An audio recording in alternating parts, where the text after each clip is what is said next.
Chinmayi Chintamani कल्पतरुवे स्वानुभूते Nido मानसहंसने घनचिद्रूपने जन्म जरा मरण विनिगपने हृदय कमल उदयसी शांति निधियागी नेलसो पदकुंद स्वे जिनेशा सिद्धेशा जिनेशा सिद्धेभ्य सिद्धेभ्य नो आचार्यवर्यं श्री संभवाब्धिं समग्र धर्मिणोमि श्री बाल ब्रह्मांड वराशत्रम गंभीर सिंधुम नमामि नित्यम। बोले देवादिनाथ भगवान की जय, पार्श्वनाथ भगवान की जय, अंतिम शासन कृता भगवान महावीर स्वामी की जय, चौसत्य शंकर भगवान की जय, अनंतानंद प्रविष्ट भगवान की जय, परम पूज्याचार्य से आदि साहित्याचार्य महावीर कीर्तिचार्य ब्रह्मचार्य सर्वमति साई गुरुदेव की जय। परम पूज्य प्रातः स्मरणीय बाल ब्रह्मचारी आज शत्रस त्यागी मम गुराचार्य स्थिर संभा गुरुदेव की जय। तीन कौर महामुनि महाराज की जय। सम्मेश के क्षेत्र की जय। कल हमने ध्यान के बारे में बताया था। ध्यान 4 प्रकार का बताया था। आर्त ध्यान, रोध ध्यान, धर्म ध्यान, शुक्ल ध्यान। धर्म ध्यान का हमने 4 भेद बताया था। पिंडस्थ, पदस्थ, रूपस्थ, रूपातीत। उसमें पिंडस्थ ध्यान की हम 5 धारणाएं बताई थी। पृथ्वी धारणा, अग्नि धारणा, वायु धारणा, जल धारणा, रूपवती धारणा, ये 5 धारणाएं का वर्णन किया था।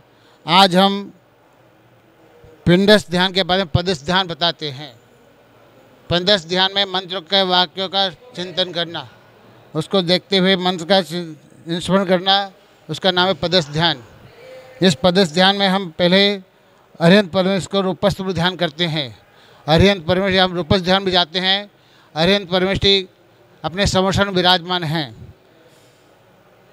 अरिहंत परमेश्वर को हम हृदय स्थान में कमल के आकार में स्थापन करते हैं, उनका रूप पर का ध्यान करते हैं। अरिहंत परमेश्वर का समर्षण होता है। बाकी 7 केवली होते हैं। तीर्थंकर केवली, सामान्य केवली, मुख केवली, अंतर्गत केवली, अनुभूत केवली, समुदात केवली, या 7 प्रकार के केवली होते हैं। उसमें तीर्थंकर केवली का समर्षण होता है। और यह समर्षण की रचना कुबेर की आज्ञा से इंद्र रचना करता है। इस पृथ्वी से 5000 धनुष की ऊंचाई के ऊपर में समर्षण की रचना करता है। उस समर्षण के अंदर में 20,000 सीढ़ियाँ से युक्त होता है।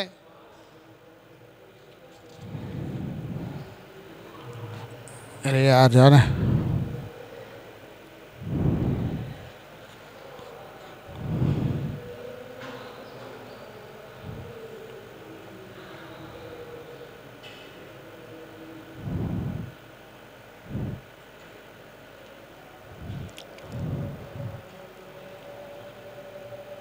यह समर्षण की रचना गोलाकार में होती है। जिस प्रकार सर्वप्रथम धूलिसाल कोट की रचना करता है, चारों दिशा में धूलिसाल गोल रूप में उसकी रचना करता है। उस धूलिसाल के कोट के अंदर में विदेश क्षेत्र में संपूर्ण तीर्थंकर की समर्षण की रचना, विदेश के भूमि का प्रमाण 12 योजन होता है। अवसरी काल में जिस प्रकार प्रथम तीर्थंकर के अंतिम तीर्थंकर की भूमि यदि आदि के विस्तार उत्तरोत्तर कम होते जाते हैं, उसी प्रकार अवसरी काल में भी उत्तरोत्तर बढ़ते जाएंगे। विदेश क्षेत्र में सभी समर्षण में से ये विस्तार प्रथम तीर्थंकर के समान ही जानना चाहिए। समर्षण के बाहर भाग में सबसे पहले धूलिसाल कोट होता है, गोलाकार में रत्नों से चूर्णों से निर्मित बहुरंगी रूप होता है। इसके चारों दिशाओं में स्वर्णमय खंभों से वाले 4 तोरण द्वार होते हैं और 4 द्वारों में 4 दिशाओं में 4 द्वार होते हैं। उसके नाम है विजय, विजयंत, जयंत, अपराजित। ये 4 द्वार के नाम हैं।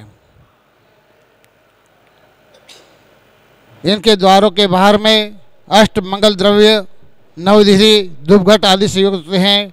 प्रत्येक द्वार के मध्य में 2 बाजों में एक नाट्यशाला होती है।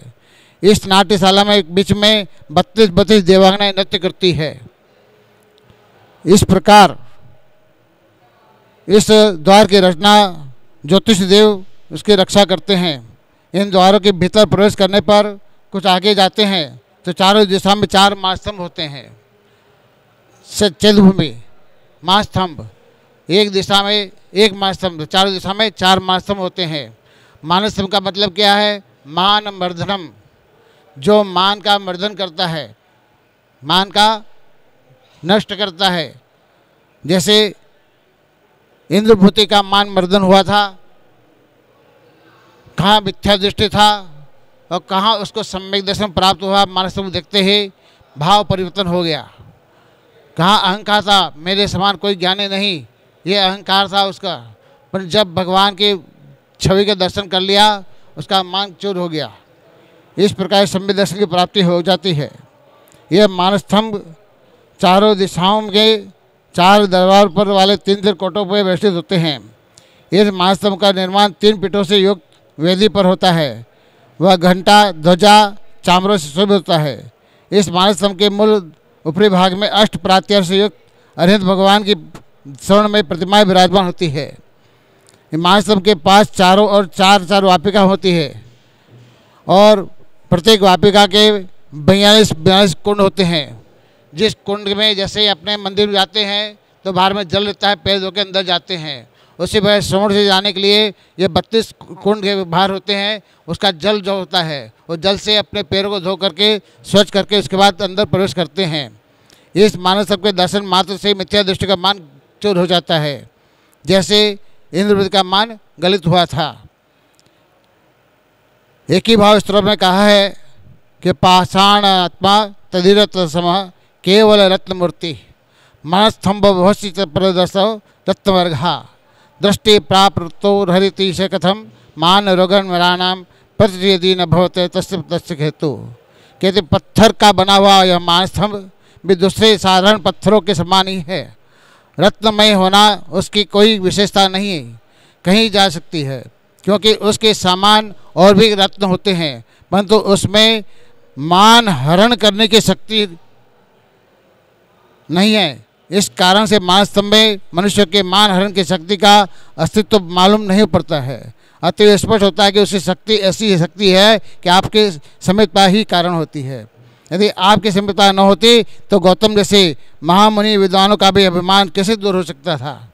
इस कारण इस रत्नमयी मानस्तंभ की यह शक्ति आप के प्रसाद से ही प्राप्त होती है। इस तरह मानस्तंभ के विलोक जगन्मात तिलकवती प्राप्ता चिद वही विभूति मनघम भक्ता मनोदाम है। सहस्त्रनाम में भी इसका विशेष वर्णन दिया है।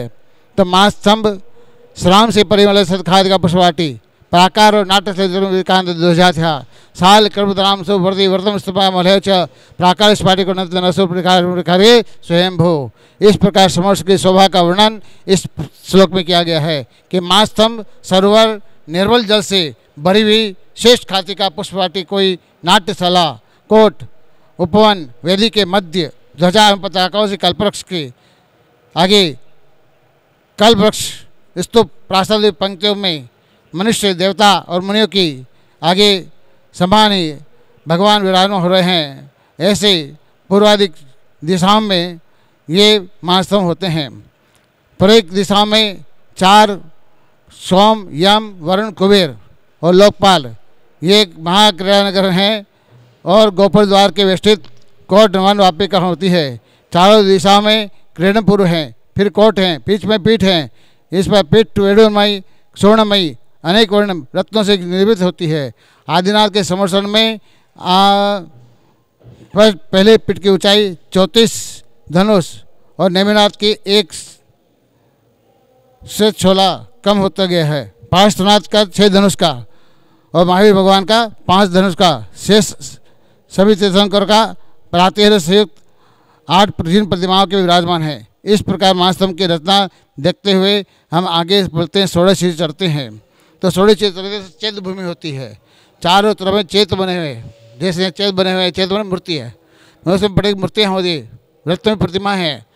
उस चैत्य का हम दर्शन करके वहाँ से निकलते हैं तो चैत्य भूमि के बाद खाती का भूमि आती है। लता भूमि खाती का अनेक प्रकार की खतियाँ बनी हुई है और लताएँ अनेक प्रकार की हरी भरी बड़ी लताएँ बनी हुई है। इस बार खाती का भूमि लता भूमि। इसके बाद में उपवन भूमि। उपवन भूमि में क्या है? चारों तरफ बगीचा बना हुआ है, 16 सीढ़ी के ऊपर दिखते हैं। और ऊपर चढ़ते हैं तो ध्वज भूमि है, चारों तरफ ध्वजाएं, एक एक ध्वजा में 10-10 चिन्ह होते हैं, बड़ी बड़ी ध्वजा होती है, महाध्वजा रहने की होती है। इस पर ध्वजा का इसका उन्होंने देखते हुए फिर वहाँ से निकलते हैं तो ऊपर और चढ़ते हैं तो कल्प वृक्ष भूमि चलती थी। वहाँ कल्प वृक्ष में क्या है, 10 प्रकार के कल्प वृक्ष होते हैं। यहाँ तो मेहनत करनी पड़ेगी, आपको कमाना पड़ेगा, पसीना बहाना पड़ेगा, तब कहीं आपको संपत्ति आएगी। पर तो वहाँ मेहनत करने की जरूरत नहीं है, वहाँ से तो जो इच्छा को वो मिल जाते हैं। कपड़े के अच्छे कपड़े मिल जाएंगे, मकान मिल जाएगा, वहाँ मेहनत करने की जरूरत नहीं है। वहाँ क्या छू क्या सुख मिली क्या है, वहाँ ऐसा चमत्कार है। वहाँ 10 प्रकार के कल्प वृक्ष होते हैं, समझे। उन वहाँ की व्यवस्था देखते हुए हम ऊपर चढ़ते हैं तो कल्प वृक्ष ध्वज में मंडप पे शिव मंडप पे जाते हैं। अनेक प्रकार के भवन बने हुए हैं, उस भवन में विश्राम करते हैं। विश्राम करके फिर आगे ऊपर चढ़ते हैं तो शिव मंडप भी है, शिव मंडप भी चारों तरफ शिव मंडप बनी हुई है, अनेक प्रकार मंडप बने हुए हैं। और वहाँ से उसके ऊपर में 12 सभा है भगवान की, 12 सभा हैं। 12 सभाओं में पहले बीच में पीठ है, पहली पीठ में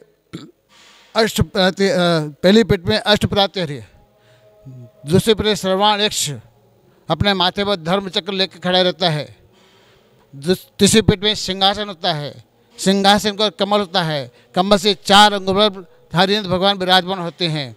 हरिहंस की चारों दिशाओं में दोनों तरफ में इंद्र यक्ष यक्षिणी हाथ जोड़े खड़ी रहती है, और सामने इंद्र भी खड़े रहते हैं हाथ जोड़ के।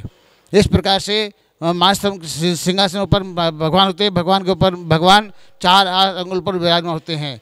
वो हरिहंस प्रभु कैसे हैं, 46 मूल सहित होते हैं। कितने मूलगुण होते हैं, 46 मूलगुण होते हैं।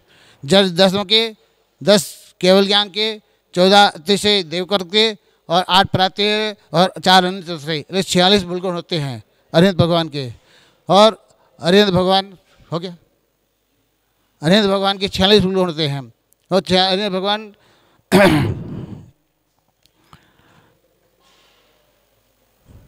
का समर्षण होता है, और ऐसा चमत्कार होता है। ये चमत्कार कैसे होता है, अपने पूर्व की पुण्य प्रकृति के प्रभाव से ये मानसम के समर्ष की रचना होती है। और 46 मूलगुण सहित होते हैं हरिहंस परमेष्टि। 8 कर्म 4 कर्म रहित होते हैं और 4 गुण सहित होते हैं, क्योंकि हरिहंस परमेश्वर के कितने मूलगुण होते हैं, 46। सुने, सहयोग के लिए कर्म सहित है, उनको अभी 4 कर्म बाकी है, पर 4 कर्म भी सिद्ध बनने के बाद नष्ट हो जाएंगे। इस प्रकार से हमने हरिहंस परमेश्वर का स्वरूप का चिंतन किया। अब हम सिद्ध परमेश्वर का चिंतन करते हैं। सिद्ध परमेश्वर यहाँ से 7 राज्य ऊपर, माने तनुवाद वाले में सिद्ध परमेश्वर विराजमान है। और सिद्ध परमेश्वर कैसे हैं, सिद्ध परमेश्वर कैसे हैं, सिद्ध परमेश्वर 8 गुण सहित होते हैं, 8 कर्म रहित होते हैं, शरीर रहित होते हैं, उनको शरीर नहीं है, समझे। और 2 आसन में विराजमान है, पद्मासन खड्गासन, 2 आसन में वहाँ विराजमान होते हैं। और वहाँ से निकल करके और 500 धनुष का अवगाहना, 525 के अवगाहना, और छोटे से छोटे 3.5 धनुष की अवगाहना होती है, 3.5 हाथ की। इस प्रकार से हम सिद्ध परमेश्वर का स्वरूप चिंतन किया। अब हम आचार्य परमेश्वर का चिंतन करते हैं। बाएं कंधे पर आचार्य परमेश्वर का चिंतन किया। आचार्य परमेश्वर भावलिंगी होते हैं, वो निग्रंथ व्यवस्था होती है, पीछे कमंडल से होते हैं, 36 गुणधारी होते हैं, और प्रायश्चित दंड आदि जो देते हैं वो आचार्य परमेश्वर देते हैं। ये आचार्य परमेश्वर कर्म सहित होते हैं, योग सहित होते हैं, क्योंकि उनका कर्म है, समझे, योग भी है, इसलिए वो 36 मूलधारी होते हैं। ऐसे अब आचार्य परमेश्वर का हमने चिंतन किया भावलिंग में। अब नाभि स्थान पे हम उपाधि परमेश्वर चिंतन करते हैं। उपाधि परमेश्वर कैसे हैं, निग्रंथ हैं, पीछे कमंडल सहित हैं, और पढ़ते हैं और दूसरों को पढ़ाते हैं, और कर्म सहित होते हैं, योग सहित होते हैं। ऐसे आज उपाधि परमेष्टि 11 अंग 14 पुर के पाठी होते हैं, वो स्वयं प्रति उसको पढ़ाते हैं। मैंने उनका चिंतन किया, भाव लेंगे उपाधि परमेष्टि चिंतन किया। अब दाएं कंधे पर साधु परमेष्टि, भावलिंगी साधु परमेश्वर क्या करते हैं, न किसी को प्रायश्चित देते हैं, न किसी को पढ़ाते हैं, न किसी को कुछ करते हैं। वो उससे अपने आत्म ध्यान में लीन रहते हैं, अपने चिंतन में चिंतित हैं, अपनी क्रिया में लीन रहते हैं। किसी को प्रायश्चित, दीक्षा आदि दंड कुछ नहीं देते हैं। वे अपने साधु परमेश्वर भावलिंगी बन गए। 28 मूलधारी होते हैं, निग्रंथ होते हैं। कितने मूल गुण होते हैं साधु परमेश्वर के? 28 मूल गुण होते हैं, निग्रंथ होते हैं, पिछी कर्ण सहित होते हैं, समझे, कर्म सहित होते हैं, योग सहित होते हैं। ऐसे साधु परमेश्वर का हमने भावलिंगी जीवन का चिंतन किया। इसमें पंच परमेश्वर का हमने समोषण में स्वरूप रूप में चिंतन किया। अब इसके बाद में हम कल दिखाएंगे अकृत्रिम चैत्यालय का वंदना रूपस ध्यान में। आज पंच परमेश्वर का रूपस ध्यान किया और कल बताएंगे पंच अकृत्रिम चैत्यालय का दर्शन कराएंगे।